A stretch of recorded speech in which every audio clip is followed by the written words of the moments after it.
The radio went silent just before dawn. 1,000 soldiers were trapped in a frozen valley, surrounded, outnumbered, and written off by command. Directive 9 was clear. All snipers were ordered to withdraw, no exceptions. From a distant ridgeline, 2 sisters listened to the order, and then looked at each other. If they obeyed, the regiment would die by sunrise.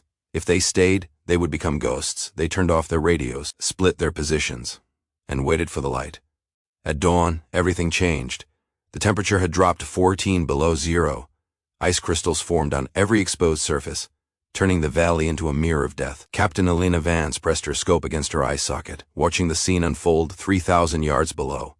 1,000 soldiers, maybe more, scattered across the valley floor like pieces on a board game already lost. They had walked into an ambush 6 hours ago. The entire 4th Regiment, moving through what intelligence had promised, was a cleared zone. Intelligence had been wrong. The enemy had been waiting, patient as winter itself, letting the columns stretch thin before closing the trap. Now the soldiers were pinned, no air support. Weather had grounded everything with rotors or wings, no artillery. They were beyond range of the firebase, no rescue. Command had already written them off as acceptable losses in a larger strategic picture. Elena could see them digging in. Shallow fighting positions carved from frozen earth, meager cover behind rocks and fallen equipment. They were preparing for the assault that would come with sunrise. The enemy always attacked at dawn. It was doctrine. It was tradition. It was inevitable. Beside her, separated by 40 feet of rocky ridgeline, her sister waited. Lieutenant Maya Vance had the same scope, the same rifle, the same view of the valley floor. They had been inserted 72 hours ago as advanced reconnaissance. 2 snipers working the high ground, gathering intelligence on enemy movements. They had done their job. They had reported everything, and then the regiment had walked into hell anyway. The radio crackled one final time. The voice was distant, breaking up through layers of atmosphere and desperation. All sniper teams, this is Overwatch Command. Execute Directive 9. I say again, execute Directive 9. Withdraw to Extraction Point Delta. Acknowledge Directive 9. The emergency withdrawal order. No questions, no delays, no exceptions. Elena's finger hovered over the transmit button. She knew other sniper teams around the valley were already packing up, already moving through the dark towards safety. Directive 9 meant the situation was hopeless. It meant command was cutting losses. It meant everyone who could leave should leave now. She looked at her sister. Maya was already looking back. In the scope, Elena watched a young soldier. Couldn't have been more than 19, trying to dig deeper into the frozen ground. His entrenching tools sparked against the permafrost. He was crying. She could see that even from 3,000 yards, crying and digging and waiting for dawn. We have to acknowledge, Elena said quietly. Her breath formed clouds that dissipated instantly in the wind. Maya didn't answer immediately. She was counting something in her head. Elena knew what. Angles, distances, wind speed, temperature gradients, all the variables that turn mathematics into life or death. They'll die, Maya finally said. All of them. By 0700, that valley becomes a graveyard. Protocol is protocol. Protocol is written by people who aren't watching. Elena closed her eyes. She had been in the service for 12 years, Maya for 11. They had followed orders through 3 deployments, 4 theaters of operation, countless missions. They had never once broken protocol. That was what separated professionals from cowboys. That was what kept people alive. Except now, protocol meant death, just not their death. If we stay, Elena said carefully, we face court-martial. End of career. Maybe worse. If we leave, we face ourselves for the rest of our lives. Down in the valley, the young soldier had given up digging. He sat with his back against his inadequate hole, rifle across his knees, staring at the eastern horizon, where light would soon spill across the world. Elena made her decision. She reached down and switched off her radio. The small LED that had glowed green for 72 hours went dark. With it went her career, her future, possibly her freedom. Maya watched her sister's hand move, then she reached for her own radio. Click, darkness, silence, 2 positions, Maya said, maximum separation, overlapping fields of fire. You take the southern approach, I'll cover north. Conserve ammunition. Shoot command structure only. Make every shot count. They had worked together so long that planning took seconds. Each knew what the other would do before the words were spoken. They had shared a womb before they shared a battlefield. Some connections ran deeper than doctrine. Maya began crawling backward from her position. Dragging her rifle and gear bag, she would circle south, find a new hide, establish her angle. They wouldn't communicate again except through action. Every muzzle flash would be a conversation. Every target eliminated would be a sentence in a shared language. Alina adjusted her scope. The enemy was out there beyond the valley rim, hidden in their own positions. She could see the occasional movement, a shifting shadow, a careless silhouette against snowpack. They were confident. They had numbers. They had position. They had time. They didn't know about the sisters on the ridge. The eastern side began its slow transition from black to gray. Somewhere behind enemy lines, officers would be checking watches, reviewing attack plans, preparing their forces for the final assault. They would move with dawn, because that's when defenders were most exhausted, most demoralized, most likely to break. Alina settled into her position. She regulated her breathing. She became part of the rock, part of the ice, part of the wind itself. This was the zone where thought disappeared and instinct ruled. This was where training dissolved into pure focus. Through her scope, she found her first target. An enemy officer, 200 yards distant, moving between positions with the confidence of someone who believed himself beyond reach. He carried himself differently than the soldiers around him, authority in his posture, command in his gestures. Alina adjusted for wind, for temperature, for the curve of the earth itself. At this distance, her finger found the trigger. The young soldier down in the valley was still staring at the horizon, waiting for the light that would bring his death. Alina exhaled slowly, and waited for her sister to be ready. Because when they started this, there would be no stopping. No second chances, no way back. The radio silence wasn't just broken. It was shattered. They had crossed a line that no protocol could recross. 1,000 soldiers were about to find out what two women could do.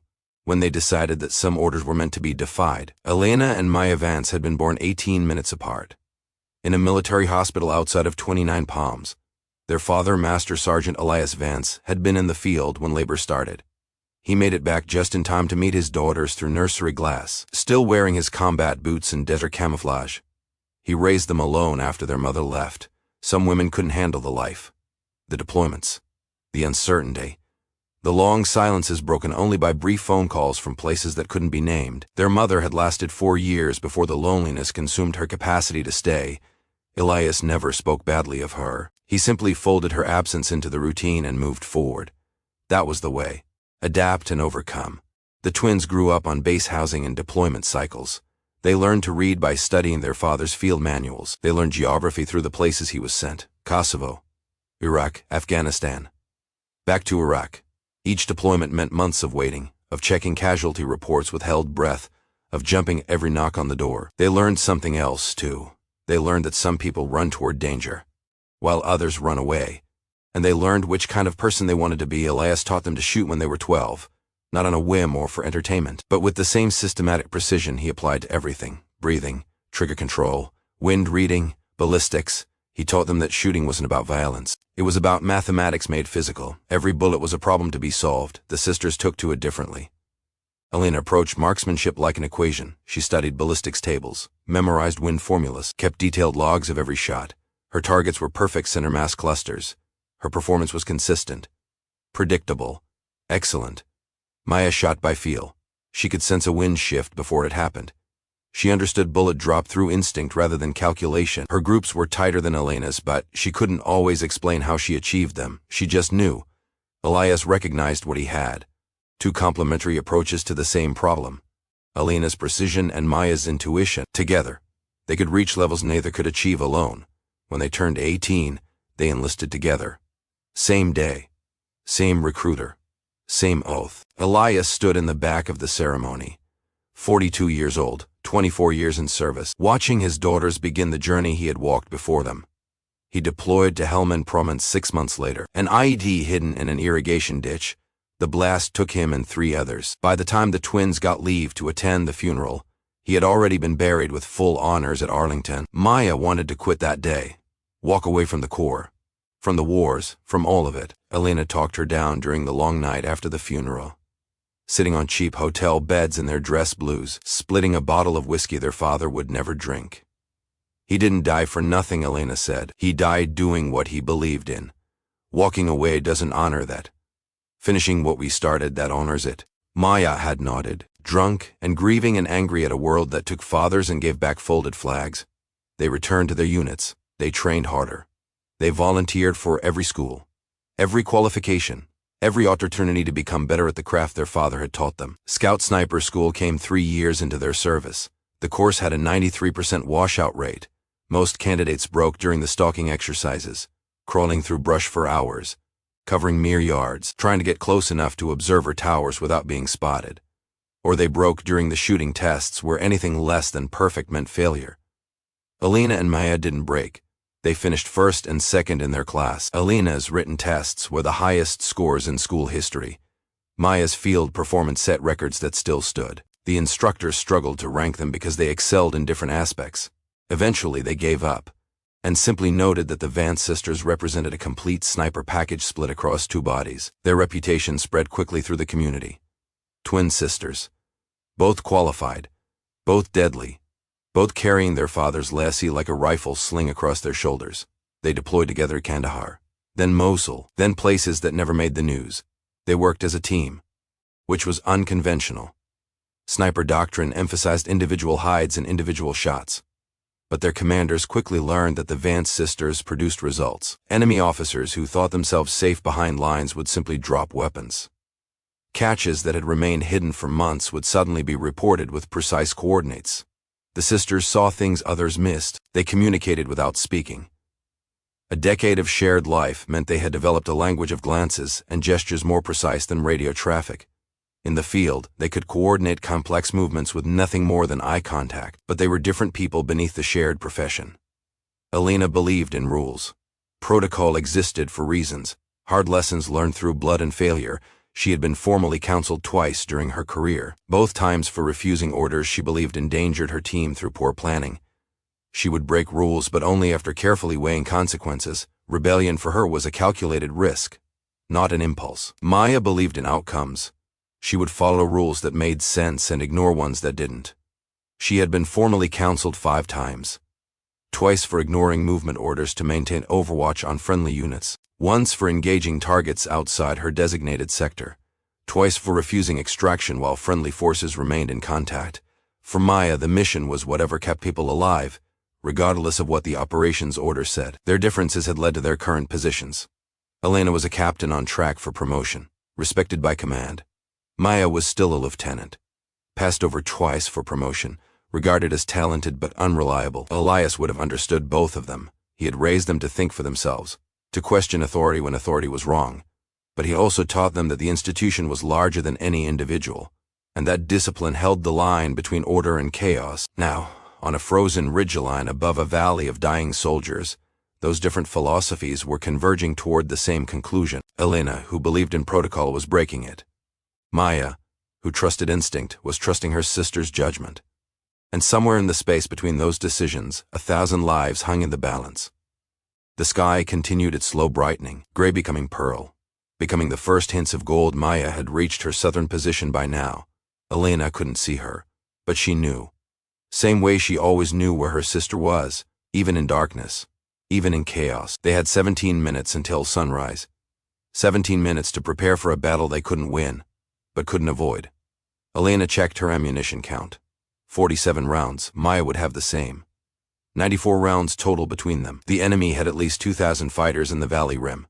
The mathematics were impossible, but mathematics had never stopped them before. Elena remembered something their father had said during one of those childhood shooting lessons, watching them burn through box after box of ammunition on the range. Shooting isn't about the bullets you have. It's about the fear you create with the bullets you place. Make them afraid of the dark. Make them afraid of distance. Make them believe they're fighting ghosts. That was the game now, not killing 2,000 fighters. Creating the illusion that help had arrived, that the regiment below wasn't alone. That salvation existed on the ridgeline. Through her scope, Elena found the enemy officer again. He was closer now, moved forward to observe his troops' final preparations. Confident. Careless. She centered the crosshairs on his chest. Then she moved up just slightly. To the head. Because this first shot had to be perfect. It had to be shocking. It had to make everyone watching believe that something impossible had just occurred. Maya would be aiming at her own target now. Some other officer. some other symbol of command. They would shoot within seconds of each other, not coordinated by watch or signal, but by that deeper rhythm they shared. The enemy officer straightened, turned, presented his profile cleanly against the morning sky. Alina breathed in, held it, let her heartbeat slow to the steady drum of someone who had made peace with consequence. The young soldier in the valley was standing now. She could see him through her peripheral vision. Just a kid, rifle in hand, waiting for the sunrise that would bring the attack. 15 minutes to dawn. Alina's finger completed its pressure on the trigger. The rifle spoke, and 3,200 yards away, an enemy officer who had been planning his assault suddenly lost his ability to plan anything at all. The war for the valley had begun. The bullet took 3.7 seconds to travel from Alina's rifle to the target. In that time, the officer moved slightly, not enough to matter, but enough that the round struck 2 inches lower than Alina had aimed. It hit him in the throat instead of the head. Through the scope, she watched him drop, watched the spray of arterial blood appear black in the pre-dawn light, watched the soldiers around him scatter, diving for cover, unsure where death had come from. 2 seconds later, another officer fell on the southern approach. Maya's shot. Center mass, textbook perfect. The enemy troops were now in chaos. Officers barking orders at an invisible threat. Soldiers scanning ridgelines with the panic movements of prey animals. They had been preparing to attack. And suddenly they were the ones being attacked. Alina worked her bolt. The empty casing ejected, spinning away into the dark. She chambered another round and was already scanning for her next target before the brass hit stone. The doctrine of sniper employment was clear. 1 shot, 1 kill, then relocate, never fire twice from the same position. The enemy would triangulate muzzle flash, call in mortars, or counter sniper fire. And you would die in the hole you were too stubborn to leave. But doctrine assumed you had somewhere to relocate to.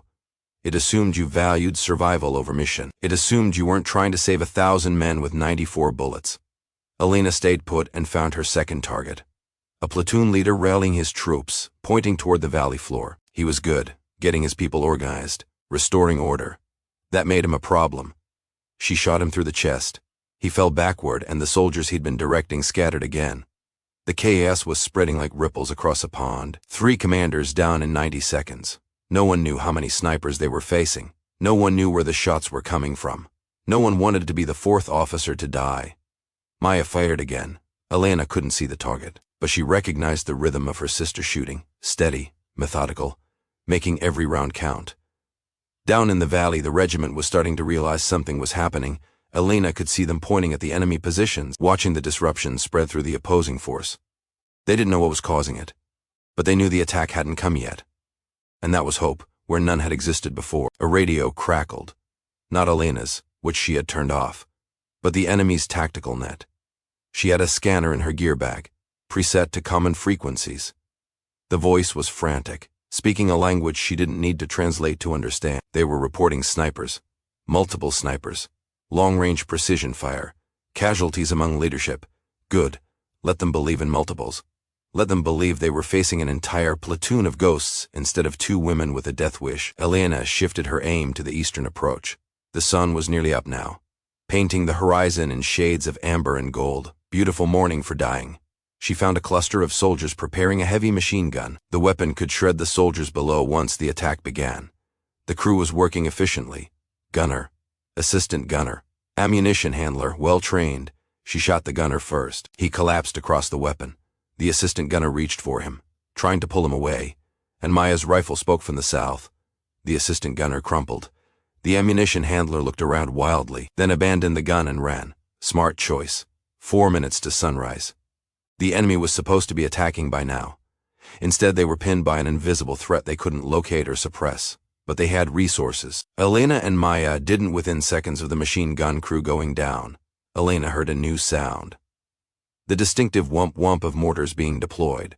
They weren't targeting the valley anymore. They were targeting the ridgeline. The first mortar round landed 300 yards south of Alina's position. Too far to be dangerous, but close enough to show they were guessing her location. The second round landed closer, 200 yards. They were walking fire along the ridgeline, trying to flush her out or kill her through saturation. Alina didn't move. Movement would give away her position more surely than staying still. She pressed herself flat against the rock and kept shooting. A squad leader organizing his troops. Gone. A soldier with a radio. Likely a forward observer calling in those mortars. Gone. A fighter trying to drag a wounded comrade to safety.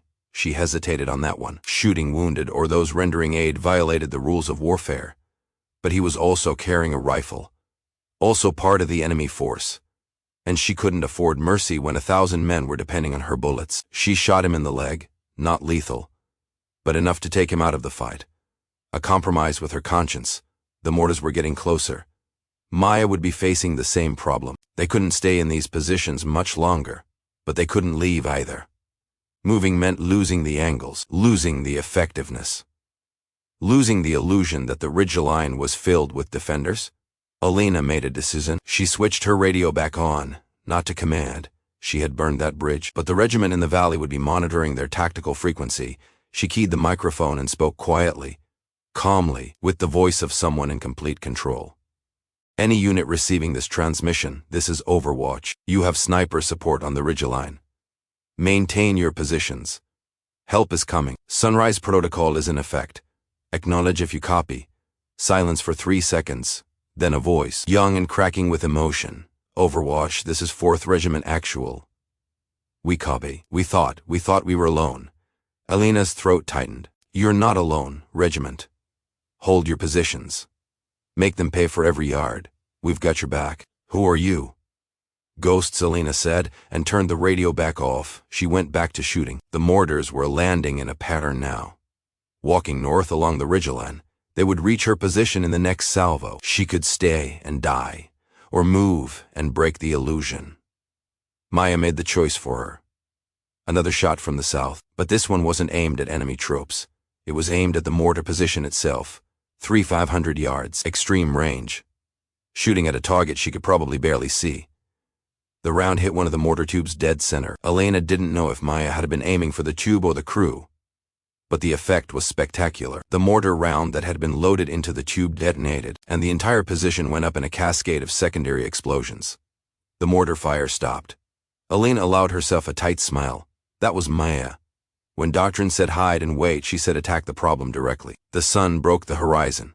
Golden light spilled across the valley floor, illuminating 1,000 soldiers who had survived to see it. They were battered, exhausted, probably low on ammunition, but they were alive, and the attack that was supposed to come with dawn hadn't come. Instead, the enemy was reorganizing, taking casualties, trying to figure out how to fight an opponent they couldn't see. Alina scanned the valley rim through her scope. She counted at least 30 bodies, enemy soldiers and officers who would never see another sunset. Maya had probably accounted for another 15 or 20 on the southern approach. 45 enemy down, 49 rounds expended between them. 955 enemy fighters remaining. 45 rounds left. The mathematics still didn't work, but the psychology was shifting. The enemy had been confident, certain of victory. Now they were afraid. Fear was a weapon more powerful than any bullet. Through her scope, Alina saw something that made her heart sink. Vehicles moving toward the valley from the east, not enemy reinforcements. These were different, larger, moving in the distinctive pattern of a mechanized column. For one terrible moment, she thought command had sent armor to finish what the ambush started. Then she recognized the profiles, American vehicles. Reinforcements for the regiment below. Someone had countermanded the withdrawal order. Or the situation had changed priority. Or some officer somewhere had decided 1,000 lives were worth the risk after all. Help was coming. Real help. With armor and infantry and all the resources that Alina and Maya didn't have. They had bought enough time. The regiment would survive. Alina keyed her radio one final time. 4th Regiment. Overwatch. Armor column approaching from east. 8 to 15 minutes. Hold position and prepare for friendly arrival. Overwatch, we copy. Thank you. We, whoever you are. Thank you. Alina didn't respond. She saved her rifle and began the process of withdrawing from her position. Maya would be doing the same from the south. They needed to be gone before the reinforcements arrived, before anyone asked questions about who had been providing sniper support. They had saved 1,000 lives, and in doing so they had ended their careers. The withdrawal took hours. Alina moved like smoke across the ridgeline, using every depression and shadow to mask her movement. The enemy was still out there, still dangerous, still hunting for the snipers who had devastated their attack. She covered 3 miles in 4 hours, moving at the pace of caution rather than speed. Maya would be paralleling her route on the southern slope. They had planned this during their initial insertion. Multiple exfiltration routes, coded rally points. Contingencies for contingencies. Now those plans were keeping them alive. The terrain was brutal, frozen scree that shifted under every step. Ice sheets that could send you sliding down a cliff face. One that cut through gear and skin like a blade. Alina's hands were numb despite her gloves. Her face burned with cold despite the scarf wrapped around it. She moved anyway, stopped when necessary. Used the scope to scan ahead before committing to each new section of ground. This was the part of combat that never made stories. The grinding hours of exhaustion and discomfort. The slow work of staying alive. Behind her, she heard the sounds of battle resuming. The armor had arrived. The regiment was being reinforced. The enemy was withdrawing. Their attack broken. Their leaders dead. Their confidence shattered. The valley was being held. Alina allowed herself no sense of victory. Victory meant questions. Victory meant investigations. Victory meant someone would want to know who had ignored Directive 9 and why. She reached the first rally point by midday. A cluster of rocks that formed a natural shelter, marked on their map with coordinates that meant nothing to anyone but the two of them. Maya wasn't there yet. Alina waited, checked her watch. Maya should have reached this point 30 minutes ago if she had moved at normal pace. 45 minutes ago if she had been delayed by enemy patrols. An hour passed. Alina felt the first touch of real fear. Maya was never late. Even in training, even in exercises where timing didn't matter. Maya had an internal clock that was never wrong. If she wasn't here, something had happened. Alina forced herself to think tactically.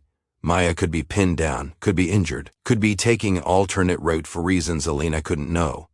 Moving to search for her meant exposing herself, risking both of them. Possibly creating a crisis where none existed. She waited another hour, used the time to strip and clean her rifle. Check her remaining ammunition. Eat from the cold rations in her pack. Professional habits to keep panic at bay. Her radio crackled. Maya's voice, barely a whisper. North route compromised. Taking South Ridge, 2 hours. Alina exhaled. Copy. See you soon. The transmission ended. Short, encoded, using terms that would sound like static to anyone scanning frequencies. Maya was alive. Moving.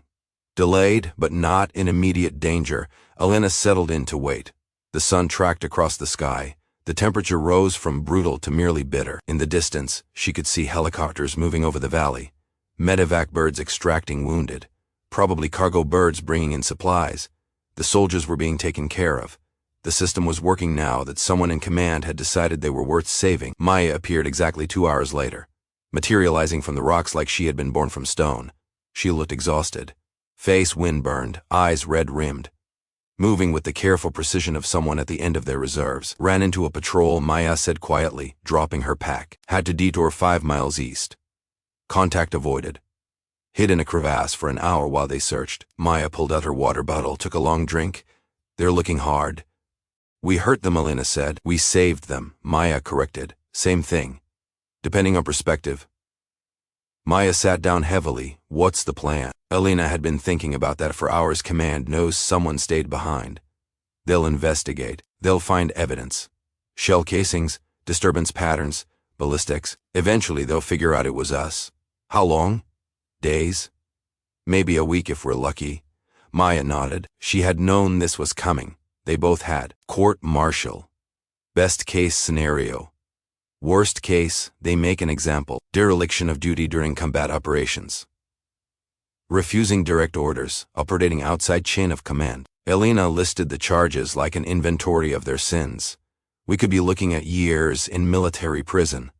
Worth it, is it? Maya looked at her sister. 1,000 soldiers went home. 1,000 soldiers saw another sunrise. Yeah, it's worth it. Alina wanted to argue, to point out that principle and practicality weren't the same thing. That sacrifice without strategy was just waste, but she couldn't. Because she had made the same choice Maya had. She had turned off her radio knowing exactly what it meant. We need to get to the extraction point, Alina said. Turn ourselves in before they send hunters. Or, we disappear. Alina stared. What? We disappear, Maya repeated. We're good at being invisible. We walk away. New identities, new lives. Let command think we died on that ridge. Maya, I'm serious. We've got skills. We've got training. We could survive outside the system. As what? Mercenaries? Criminals? Elena shook her head. That's not who we are. No, we're the people who followed orders until following orders meant watching people die. Then we broke protocol. Maya's voice was hard. If we turn ourselves in, command destroys us to protect the protocol we broke. We become the lesson, the warning, the reason why everyone else has to obey without question. Elena had no counter-argument, because Maya was right. That was exactly what would happen. Command couldn't allow their defiance to go unpunished. The military ran on discipline. If two snipers could pick and choose which orders to follow, the entire structure became negotiable. Dad wouldn't have run, Elena said quietly. Dad died following orders. You want that to be our memorial too. They sat in silence, watching the afternoon light paint shadows across the mountains. Two sisters, two rifles, two diverging visions of what came next. Finally, Elena spoke. If we run, we prove them right. That we were reckless. That we put ourselves above the mission. That we can't be trusted. And if we turn ourselves in, we're martyrs to a system that was willing to let 1,000 men die because the paperwork said they were acceptable losses. So what do we do? Maya smiled, not with humor, but with the grim recognition of someone who had seen the same problem from every angle. We do what we've always done. We take the shot we can make, and deal with consequences later. The extraction point is 40 miles south. Command will have people there. Once we arrive, we're in custody. Then we don't arrive. We find another way. There is no other way. We're in hostile territory. No support, limited supplies. Elena checked her ammunition count. I've got 22 rounds left. You 18. 40 rounds between us against an entire region that wants us dead or captured. Maya shrugged. We faced worse odds this morning when we decided 2 rifles could save a regiment. Elena couldn't help it. She laughed. A short, sharp bark of recognition. Maya was right. They had already committed to the impossible. Everything after that was just details. Okay, Elena said. So, we evade. We survive. Then what? Then we get home. Back to the States. We tell our story, not to command, but to everyone. Public media. Make it impossible for them to bury us quietly. Maya's eyes were bright with the kind of tactical thinking that made her dangerous. They can court-martial us, but they can't silence us. Not if the whole country knows what happened in that valley. It was a plan, not a good plan. It had about 100 ways to fail and maybe 2 ways to succeed, but it was better than surrender. And better than running forever. We'll need to move at night, Elena said, already thinking logistics. Avoid population centers. Live off the land as much as possible. I know a route. Used to study the maps during briefings. Maya pulled out a folded map from her jacket. It was marked with pencil lines, notation, alternative paths. Figured we might need a way out someday. You've been planning this? I've been planning for us to have options. There's a difference. Elena studied the map. The route Maya had marked took them through some of the roughest terrain in the region. Mountain passes, river valleys, areas where even the enemy didn't maintain regular patrols. It would take weeks. It would be brutal. People would be hunting them from multiple directions. It might work. When do we move? Elena asked. Dark. 4 hours. Maya repacked the map. Get some rest. When we start moving, we don't stop until we're clear. Elena nodded. She should have felt fear. They were about to become fugitives from their own military while trapped in hostile territory. Instead, she felt something else. Purpose. Clarity. The same feeling she had felt on the ridgeline when she decided to turn off her radio. Some choices weren't about protocols or consequences. Some choices were about looking at yourself in the mirror for the next 50 years. She closed her eyes and tried to rest. In 4 hours, they would begin the longest mission of their lives. No support, no backup, no one coming to save them. Just 2 sisters, 40 bullets, and a long walk home. They moved through darkness like water through cracks. Elena led the first leg, navigating by terrain, memory, and starlight. No GPS. Those signals could be tracked. No radio. Same problem. Just old-fashioned land navigation, using the mountains as reference points and dead reckoning to measure distance. Maya followed 20 yards behind, watching their back trail, ensuring they left minimal sign. They moved in 30-minute increments, then stopped to listen. Listening was the most important skill in evasion. Your ears told you what your eyes couldn't see. Distant engines, radio chatter, The distinctive sound of organized movement through terrain. For the first 3 hours, they heard nothing but wind and their own breathing. Then around midnight, they heard helicopters. The sound came from the north, multiple rotors, probably search birds with thermal imaging. They were sweeping the ridgeline where Alina and Maya had been positioned, looking for bodies, looking for evidence, looking for the snipers who had saved a regiment and vanished. Alina and Maya pressed themselves into a ravine. Covering themselves with loose rock and vegetation, the thermal blankets in their packs would mask their heat signatures, but only if they remained perfectly still. Even the slight warmth of breath could show up as an anomaly on sensitive equipment. The helicopters passed overhead, searchlights painting the rocks in harsh white illumination. Alina counted seconds between sweeps, calculating search patterns. They were being thorough. Someone important wanted answers. After 20 minutes, the helicopters moved on, continuing their grid search to the west. Alina and Maya waited another 30 minutes to be sure, then emerged from cover and kept moving. By dawn, they had covered 12 miles. Not fast, but sustainable, and more importantly, they had moved perpendicular to the direction command would expect. The extraction point was south. They were heading southwest, toward the border regions where authority became negotiable and terrain made pursuit difficult. They found shelter in an abandoned shepherd's hut, barely more than stacked stones and a partial roof, but enough to hide them during daylight hours. Maya took first watch while Alina tried to sleep. She couldn't. Her mind kept returning to the valley, to the young soldier who had been digging futilely in frozen ground. Was he alive? Had the reinforcements arrived in time? Would he ever know who had been on that ridgeline? Probably not. The military would classify the incident. The official record would show that the regiment was reinforced by conventional forces, that casualties were acceptable, that protocol was followed. The sisters, who had defied orders to save them, would become a footnote, if they were mentioned at all. Unless they made it home. Unless they told the story themselves. Alina drifted into uneasy sleep, her hand still wrapped around her rifle. Maya woke her 4 hours later. Movement east, maybe 3 miles. Alina was instantly alert. What kind? Foot patrol. Sounds organized. Could be ours. Could be theirs. Either way, we don't want contact. They packed quickly and moved deeper into the mountains. The terrain was working against them now. The higher they climbed, the more exposed they became, but exposure was better than capture.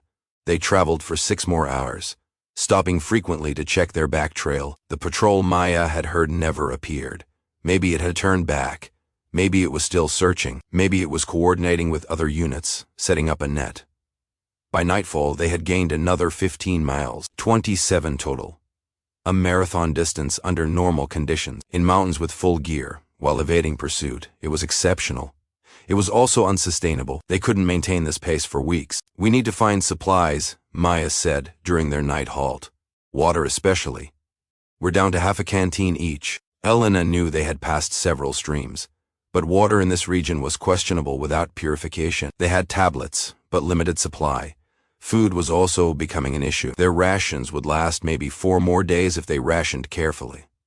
There's a village, Alina said, checking her map, 20 miles south-southwest. Remote, probably not worth military attention.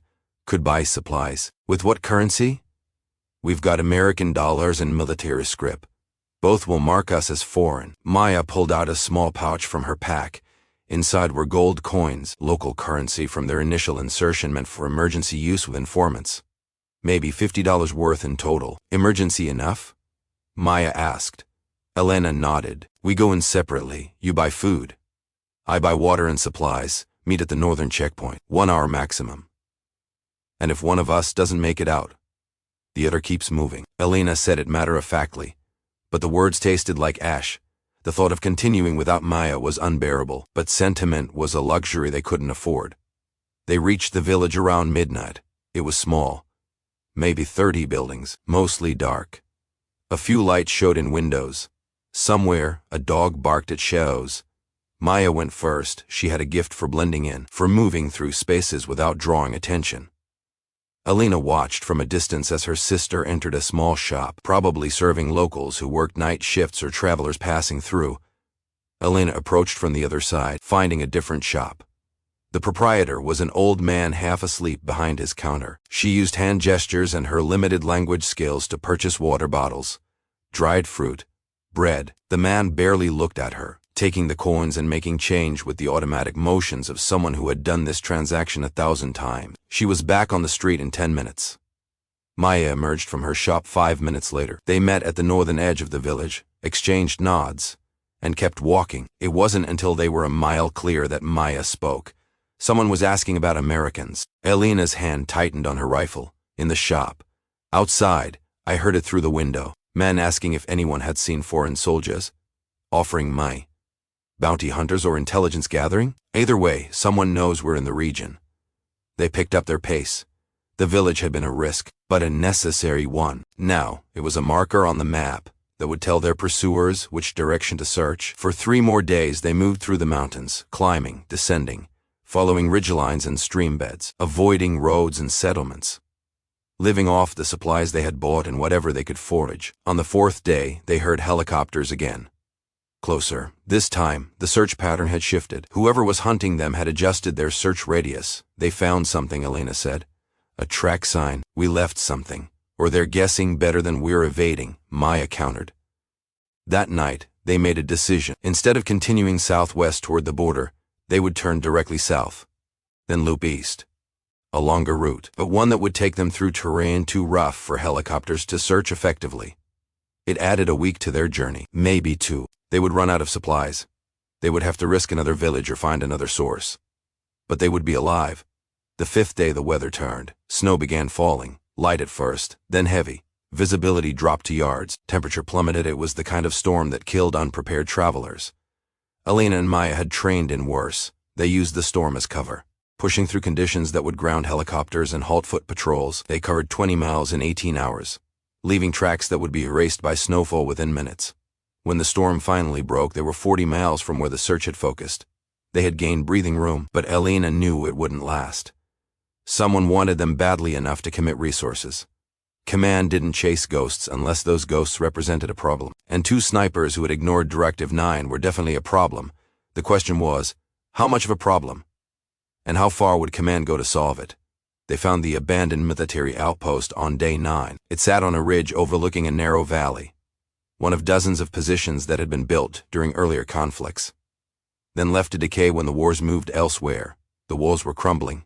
The roof mostly collapsed, but the foundation was sound, and the location gave them a commanding view of the terrain below. More importantly, it had a cache. Every outpost maintained supply caches, hidden stores of ammunition, medical supplies, rations. The military rarely recovered them during withdrawals. Too much effort, too little value. But for 2 fugitives running on empty supplies, a cache was salvation.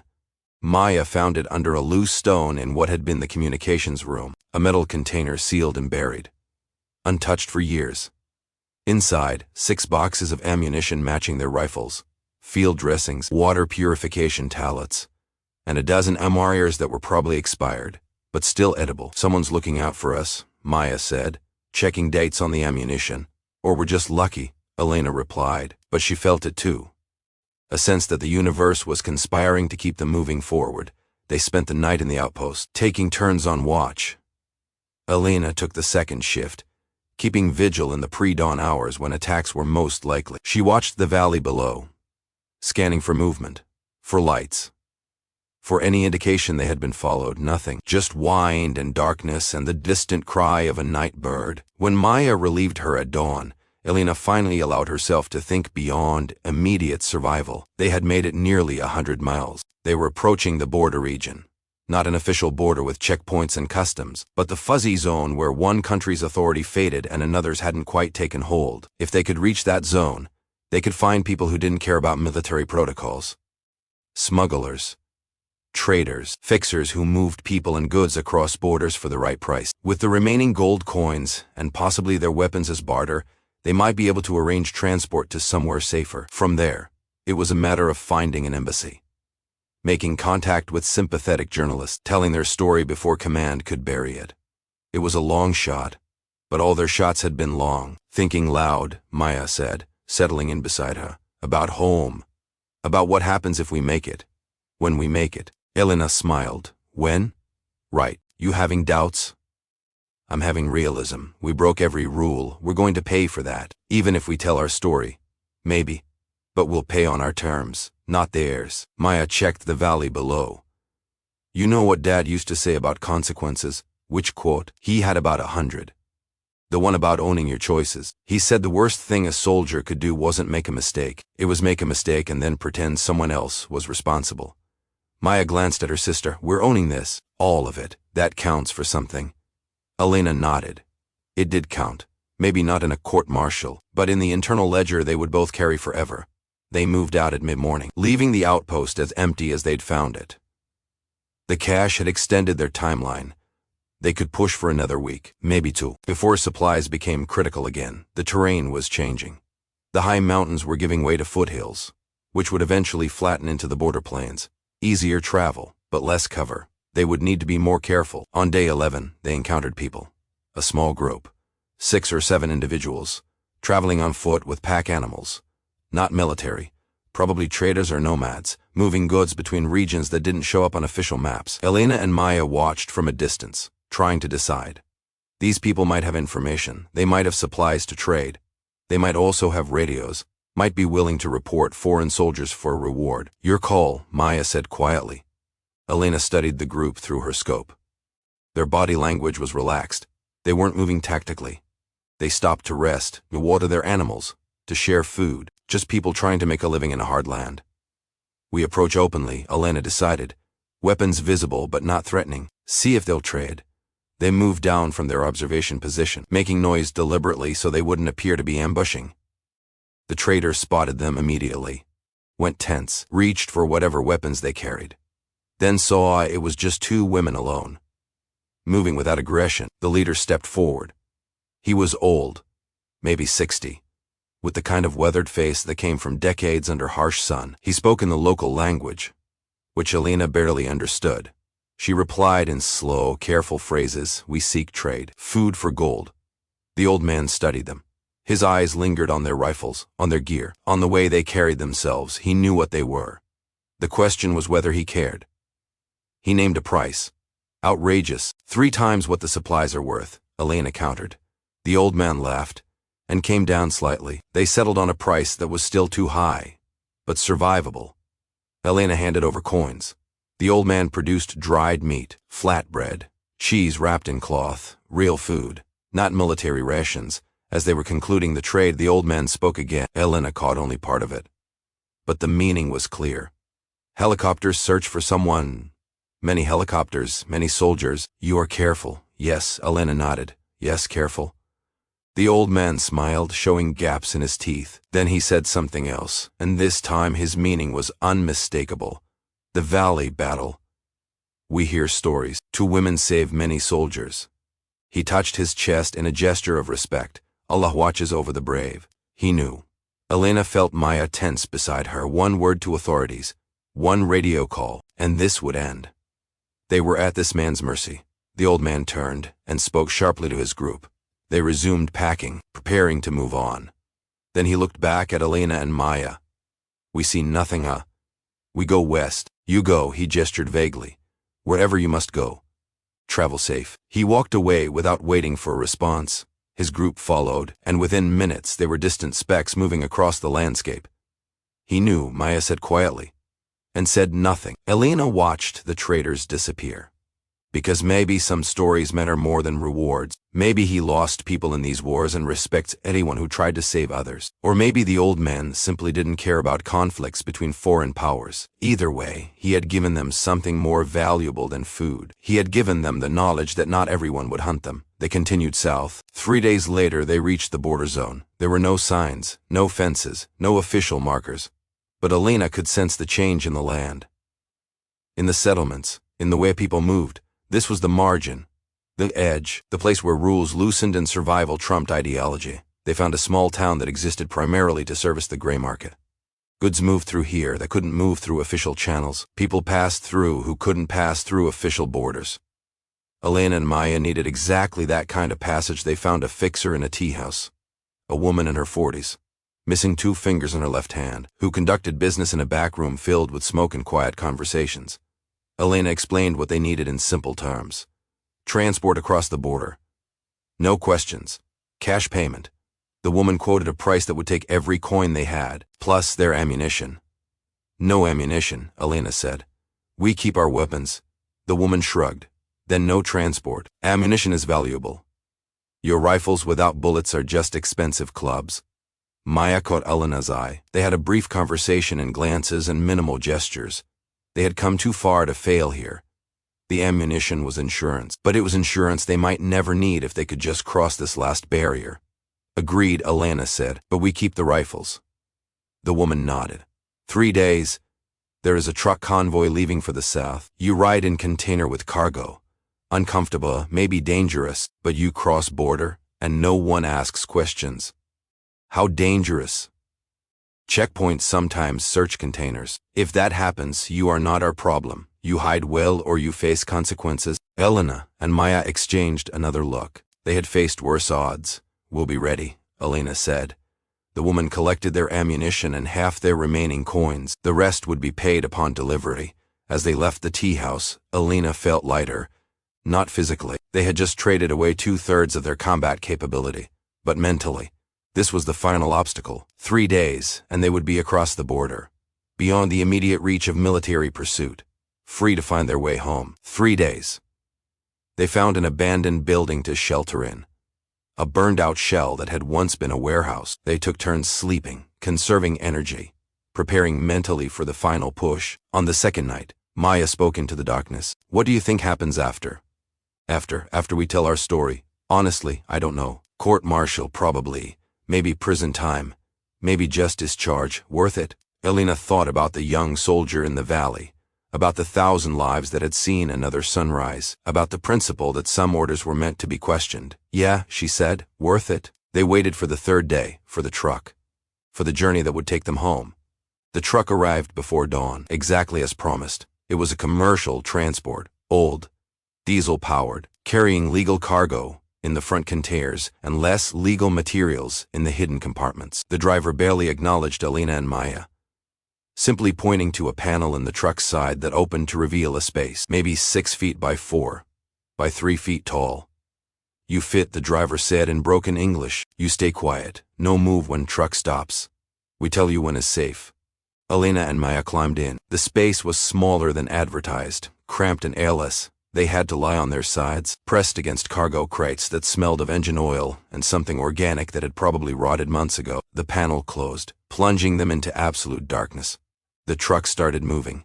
Elena tried to track time and direction by feel, counting turns, estimating speed. But after an hour, her sense of orientation was completely scrambled. She had no idea if they were going south, west, or in circles.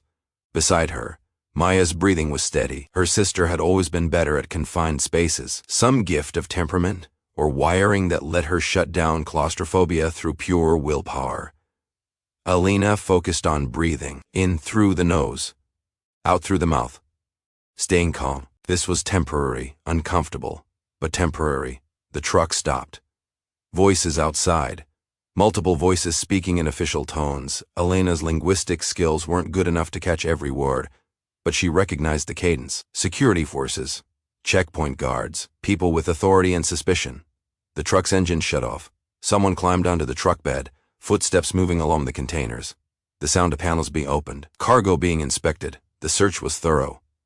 Elena's hand found Maya's in the darkness, squeezed once. Maya squeezed back. Whatever happened now happened to get her. The footsteps came closer, stopped right above their hidden compartment. Elena held her breath, certain the panel would be ripped open, certain this was the end of their journey. The footsteps moved on, more sounds, more inspection.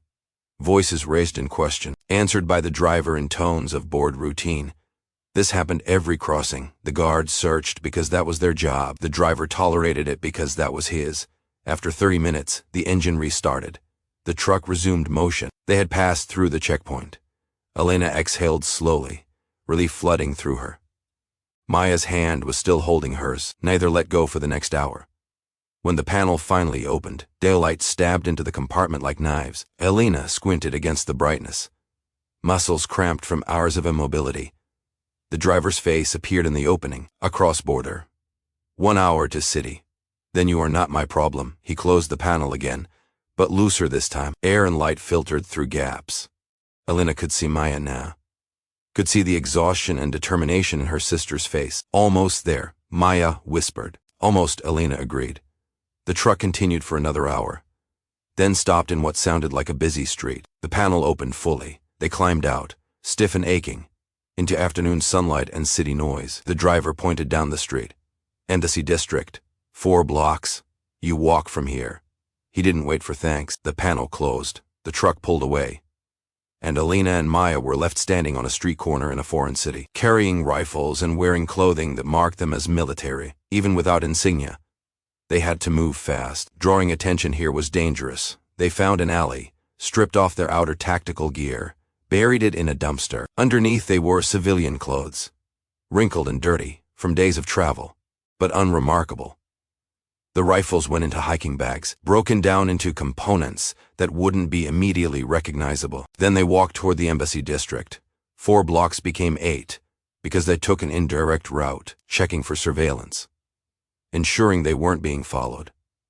By the time they reached the embassy gates, it was nearly dusk. The guards on duty looked them over with professional suspicion. 2 exhausted women carrying heavy bags, approaching right before closing time. "We're American citizens," Elena said. "We need to speak with someone. It's urgent." "Nature of your business?" Elena glanced at Maya. This was it. Once they said the words, there was no taking them back. "We're United States soldiers," Elena said, "and we need to report an incident." The guard's posture shifted. "Do you have identification?" Elena pulled out her military ID. It was battered from 2 weeks of hard travel, but readable. Maya did the same. The senior guard spoke into his radio. Within minutes, an embassy official appeared. A woman in her 50s, dressed professionally, radiating competence and no-nonsense authority. "I'm Margaret Chen, Deputy Chief of Mission." "The guards say you're soldiers." "Yes, ma'am. Captain Elena Vance and Lieutenant Maya Vance. We need to speak with the defense attaché immediately." Chen steadied them. "You're not on any embassy roster. Where's your unit?" "That's what we need to discuss with the attaché, privately." Chen made a decision. "Come with me." They were escorted into the embassy compound, through security screening, into a conference room where they waited under the watchful eyes of more guards. Neither Elena nor Maya was armed. The guards had confiscated their rifles efficiently, politely, but firmly. After 20 minutes, a man in a Navy uniform entered. "Commander, rank insignia, defense attaché or someone close to it. I'm Commander David Price. I understand you have information about an incident." Elena took a breath. Here was the moment, the point where they stopped being fugitives and became something else. Whistleblowers, maybe. Or heroes. Or criminals. Depending on who was listening. 2 weeks ago, 4th Regiment was ambushed in a valley approximately 200 miles north of here. Command issued Directive 9. Ordered all support elements to withdraw. Lieutenant Vance and I were positioned as sniper overwatch.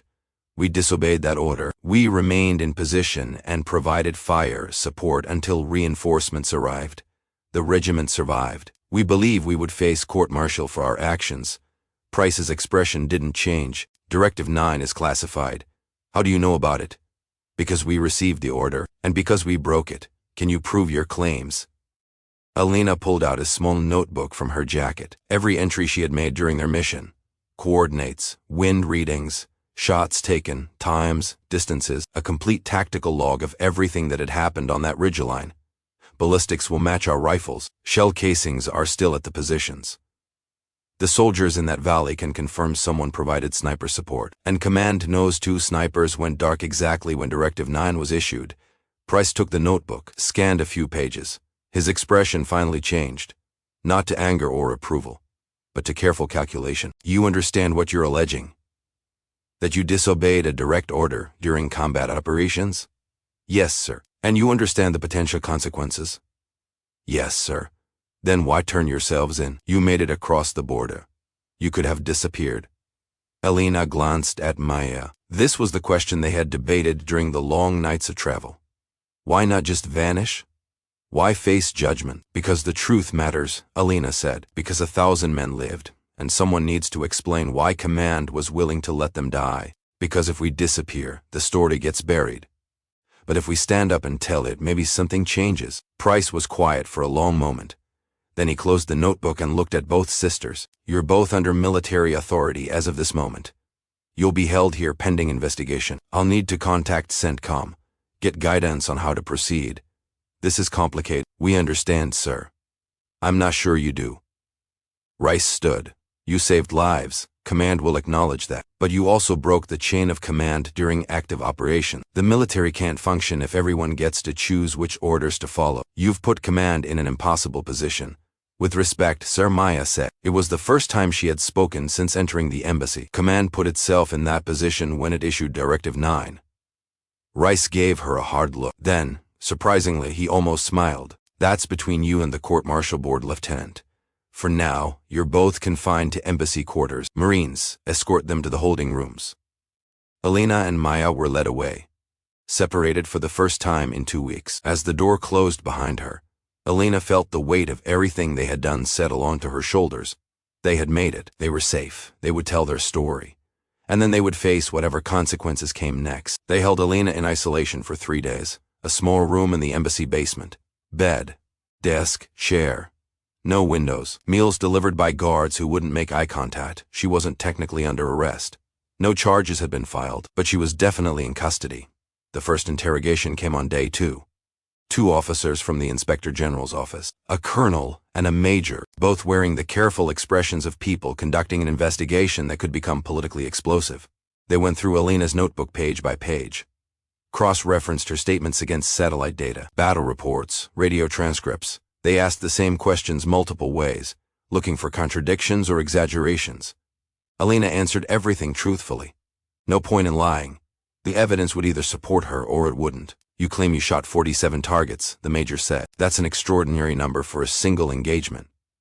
I didn't shoot 47 people. I shot 47 times. How many were effective, I can't confirm. Probably 30, maybe 35. The rest were suppressive fire or shots at equipment. Still a remarkable performance. My sister probably matched me. We had good positions and the enemy gave us targets. The colonel leaned forward. Why didn't you withdraw when ordered? Because withdrawing meant the regiment would be overrun. Directive 9 is meant to preserve assets. We calculated that our presence could preserve more assets than our withdrawal. That's not your calculation to make, Captain. No, sir. But it was the calculation we made anyway. The interviews continued for hours. They took breaks, came back with new questions, probed for inconsistencies. Elena answered until her voice was hoarse, then kept answering. On the 3rd day, they brought in Maya. The sisters were kept separated, seated across a table in the same conference room where they had first made their report. Maya looked tired, but unbroken. They weren't allowed to speak to each other directly. The officers asked questions, directed answers. Lieutenant Vance, did your sister order you to remain in position? No, sir. We discussed options and came to the same conclusion independently. So it was a joint decision. Yes, sir. Who turned off their radio first? Maya glanced at Elena. Does that matter? It establishes chain of command and responsibility. We both turned off our radios within seconds of each other. I don't know who was first. I don't care. The colonel made a note. You understand that disobeying Directive 9 is a serious offense. I understand that following Directive 9 would have been a more serious offense, sir. The interrogation went on. They were looking for something. Evidence of conspiracy, maybe. Or proof of premeditation. Some legal angle that would make this easier to prosecute or excuse. Elena knew they wouldn't find it. She and Maya had made their decision in the moment based on the situation in front of them. It wasn't planned. It wasn't malicious. It was just 2 snipers making the call they thought they had to make. Finally, after 8 hours of questioning, the colonel closed his file. You'll both remain in custody pending command review. A court-martial board is being convened. You'll have access to legal counsel. In the meantime, you're restricted to embassy grounds. Elena and Maya were escorted back to their separate rooms. As they passed in the hallway, Elena caught her sister's eye. Maya gave the smallest nod. They had done everything they could. Now it was out of their hands. Days passed. Elena read, exercised in her small room. Thought about everything that had led to this point. She tried not to think about worst-case scenarios, years in military prison, dishonorable discharge, the end of everything they had worked for. But she couldn't stop thinking about the young soldier in the valley, whether he had gone home, whether he knew about the sisters on the ridge. On the 7th day, Commander Price returned. You have a visitor, he said. Not official, not part of the investigation. But someone asked to see you, and I'm allowing it. He led Elena to a different conference room. Sitting at the table was a man in his 50s, wearing a uniform with colonel insignia. His face was weathered, his eyes were sharp, and something about him was familiar. "Captain Vance," the colonel said, "I'm Colonel Silas Thorne. I commanded 4th Regiment in the Valley." Elena's throat tightened. This was the officer whose men she had saved, the one who would have watched his entire command die without intervention. "Sit down, Captain." Elena sat. Colonel Thorne studied her for a long moment.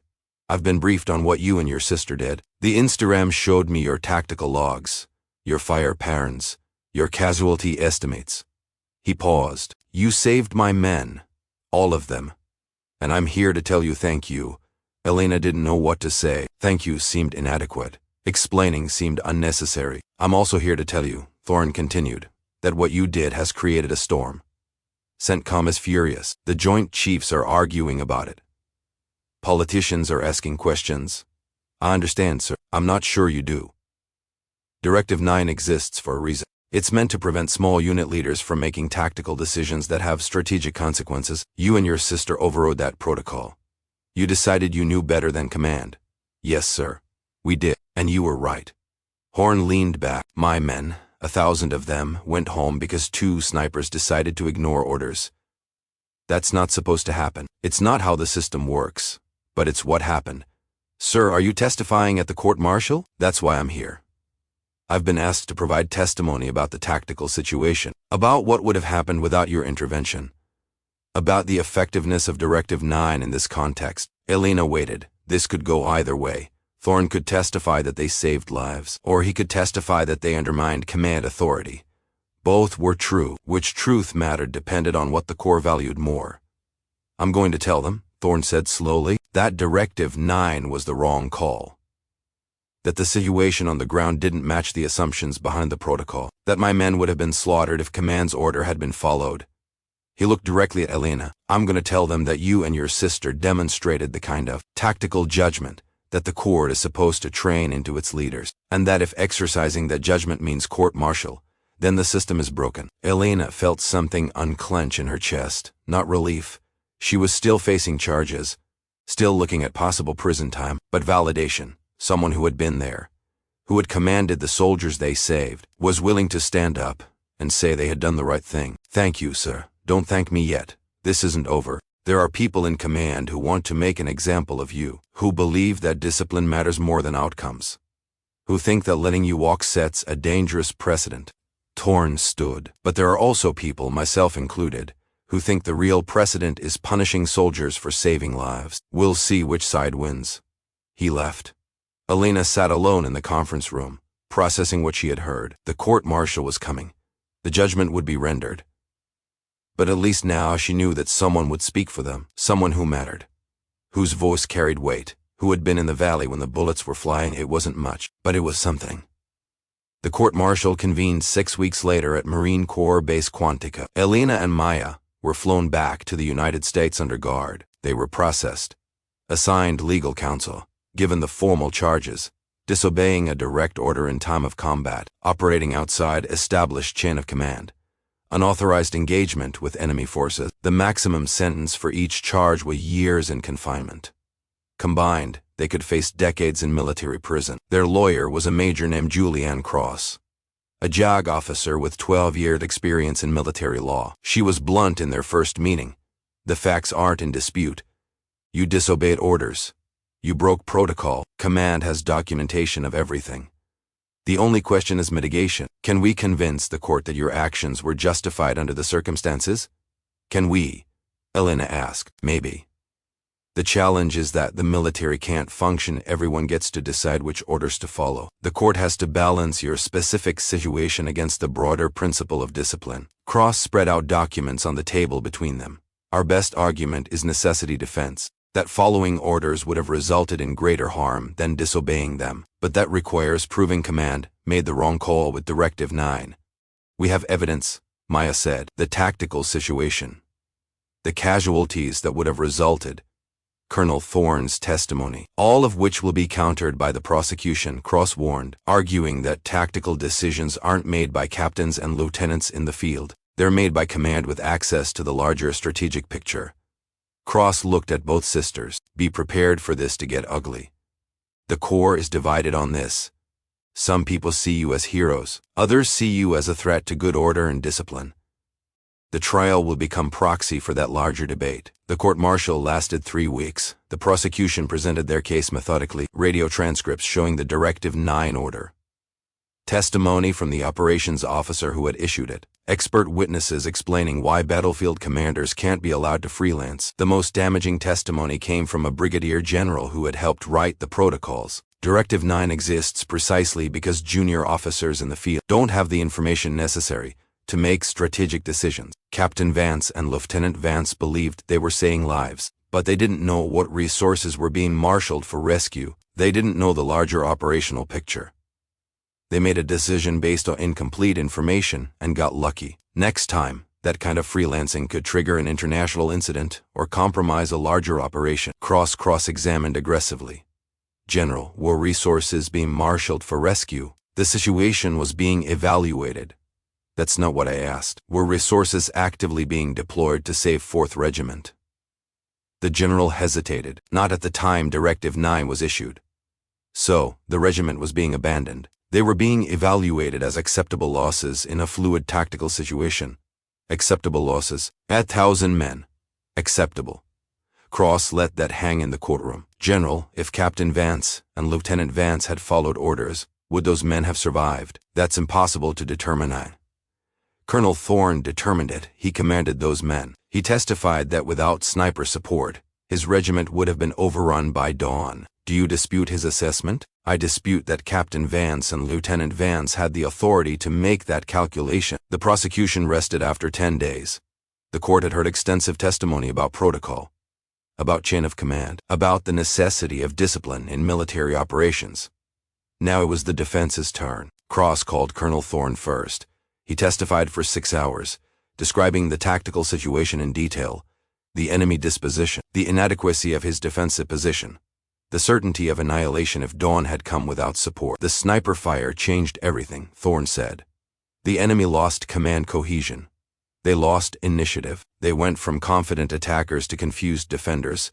That bought us time until reinforcements arrived. The prosecutor cross-examined. Colonel, do you believe junior officers should be allowed to override command decisions? I believe officers should be trained to exercise judgment. That's what Captain Vance and Lieutenant Vance did. They looked at the situation, made a calculation, and acted accordingly, even when that action violated direct orders. Thorne paused. I would rather be court-martialed for saving lives than decorated for following orders that led to a massacre. The courtroom went silent. Cross called other witnesses. The young soldier Elena had watched through her scope. Now Corporal Leo Bennett, 20 years old, alive because 2 women had defied orders. He testified with tears in his eyes, describing the desperate hours of darkness, the certain knowledge that dawn would bring death, and then the impossible sound of sniper fire from the ridgeline. They saved us, Bennett said simply. I don't understand why that's a crime. The prosecution objected. The court sustained. Bennett's opinion on legality wasn't relevant. But the emotion was. The court-martial board, 5 officers ranging from major to colonel, watched Bennett testify. They heard the crack in his voice. They saw the impact of Elena and Maya's decision measured in living, breathing human terms. Finally, Cross called Elena and Maya themselves. Elena testified first. She described her thought process clearly, without apology or false humility. She had weighed options. She had chosen the course of action most likely to preserve life. She had known it violated protocol. She had done it anyway. Did you consider that your actions might encourage other soldiers to disobey orders? The prosecutor asked during cross-examination. No, sir. I considered that following orders would result in 1,000 deaths. That seemed like the more significant consequence. You put your judgment above command's judgment. I put the lives of soldiers above a protocol that didn't account for the actual situation we faced. The prosecutor pressed harder. Elena didn't yield. She had spent 2 weeks running through mountains. 6 weeks preparing for this moment. She knew what she had done and why. She wouldn't pretend otherwise to make the court more comfortable. Maya's testimony was shorter, but equally firm. When asked if she regretted her actions, she answered without hesitation. No, sir. I'd do it again. The trial concluded. Closing arguments were made. The board retired to deliberate. Elena and Maya waited for 3 days. They were kept in separate quarters, but allowed brief contact during meals. Neither spoke much. What was there to say? They had told the truth. They had made their case. Now 5 officers would decide their future. On the 4th day, they were called back to the courtroom. The board had reached a verdict. The courtroom was packed. Word had spread during the trial. Media had picked up the story. Twin sisters court-martialed for saving regiment. Public opinion was divided. Veterans groups were loudly supporting Elena and Maya. Military leadership was largely silent, letting the process play out. Elena and Maya stood at attention as the board filed in. 5 officers, their faces carefully neutral. The president of the board, a colonel with combat decorations from 3 wars, carried a folder containing the verdict. The court-martial board has reached findings on all charges, the colonel announced. The accused will remain standing. Elena felt Maya shift slightly beside her. Their shoulders were almost touching. They had faced everything else together. They would face this together too, on the charge of disobeying a direct order in time of combat. We find the accused. The colonel paused, letting the weight settle. Guilty. Elena's stomach dropped. She had expected this. The facts were undeniable. But hearing it stated formally still hit hard. On the charge of operating outside established chain of command, we find the accused guilty. 2 for 2. 1 more charge remaining. On the charge of unauthorized engagement with enemy forces, we find the accused guilty. 3 guilty verdicts. The maximum sentence now loomed. Years in confinement, dishonorable discharge, the end of their military careers, and possibly their freedom. But the colonel wasn't finished. This board has considered extensive testimony regarding the circumstances surrounding these violations. We have heard from commanders, from soldiers whose lives were preserved, from experts on military protocol and tactical decision-making. We have reviewed the tactical situation in detail and assessed the likely outcomes had the accused followed orders. He looked directly at Elena and Maya. The board finds that while the accused clearly violated direct orders, they did so in a situation where following those orders would have resulted in catastrophic loss of American lives. We find that their tactical judgment, while outside proper chain of command, was sound and demonstrated the kind of initiative the Corps claims to value in its leaders. Elena hardly dared to breathe. This was sounding less like condemnation and more like. Therefore, while upholding the guilty verdicts on all charges, this board recommends sentencing at the minimum end of available options. The accused are sentenced to reduction in rank of 1 grade, forfeiture of 1 month's pay, and formal reprimand to be placed in permanent record. No confinement, no discharge. The courtroom erupted, spectators talking, reporters scrambling for phones, officers conferring in whispers. The colonel raised his hand for silence. This board further notes that Captain, now First Lieutenant Vance, and Lieutenant, now Second Lieutenant Vance, demonstrated extraordinary skill, courage, and tactical judgment under pressure. While we cannot endorse violation of protocol, we acknowledge that rigid adherence to protocol in this instance would have resulted in unacceptable casualties. This court-martial should serve as impetus for review of Directive 9 and similar doctrines, to ensure they account for the kind of tactical flexibility demonstrated by the accused.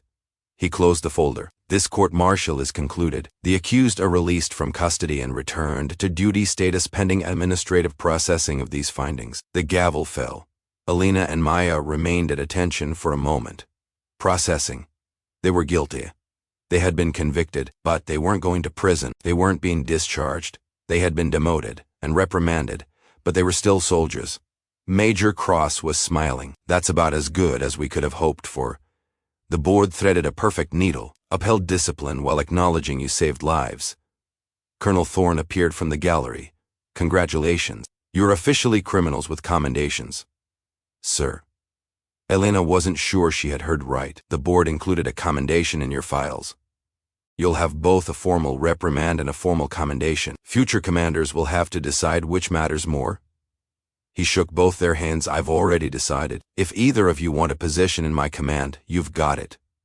Maya laughed, the first genuine laugh Elena had heard from her in months. Are you sure you want snipers who don't follow orders? I want snipers who know when orders are wrong, and have the courage to act accordingly. That's different than not following orders. Thorne smiled. Think about it. No rush. He left.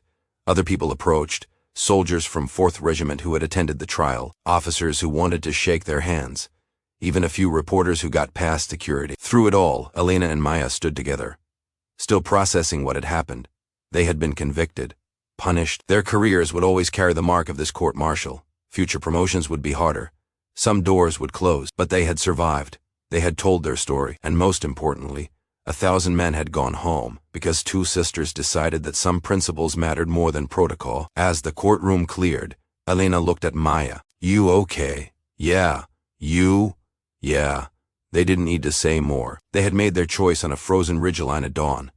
They had faced consequences. They had accepted judgment, and they would live with the results, whatever those turned out to be. Because some shots were worth taking, even when you knew you'd pay for pulling the trigger. "What now?" Maya asked. Elena thought about it. They had been through combat, through pursuit, through trial. They had been convicted and vindicated in the same breath. They had lost rank and gained respect. They had broken rules and upheld principles. "Now we go back to work," Elena said. "We're still soldiers. We're still snipers. Someone still needs people who can make the hard shots." Maya nodded. Together. Always together. They walked out of the courtroom side by side, twin sisters who had saved a regiment at dawn and paid the price at sunset, ready for whatever came next, because that's what professionals did. They adapted, they overcame, they moved forward. And sometimes, when the situation demanded it, they ignored protocol and did what was right instead of what was ordered. The story would follow them for the rest of their careers. The Vance sisters, the snipers who defied Directive 9, the women who chose lives over orders. Some would use it to question their judgment. Others would use it to celebrate their courage. Elena didn't care about either interpretation. She cared that Corporal Leo Bennett had gone home to his family, that 1,000 men had lived to fight another day, that somewhere in the records there was an account of what happened when two women decided that protocol was negotiable but human life wasn't. That was enough.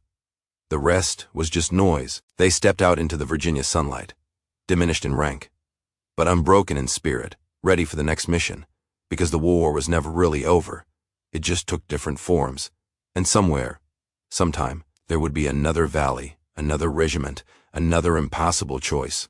And if Elena and Maya were there, they would make the same decision again. Protocol be damned. Some things were worth fighting for, worth risking everything for, worth standing alone for, and the lives of soldiers they would never meet, fighting in valleys they would never see, were worth 2 careers, 2 convictions, 2 women who knew that courage sometimes meant saying no to the people who thought they had all the answers. They had fired their shots at dawn. They had faced judgment at sunset. And they had survived to see another day. That was victory.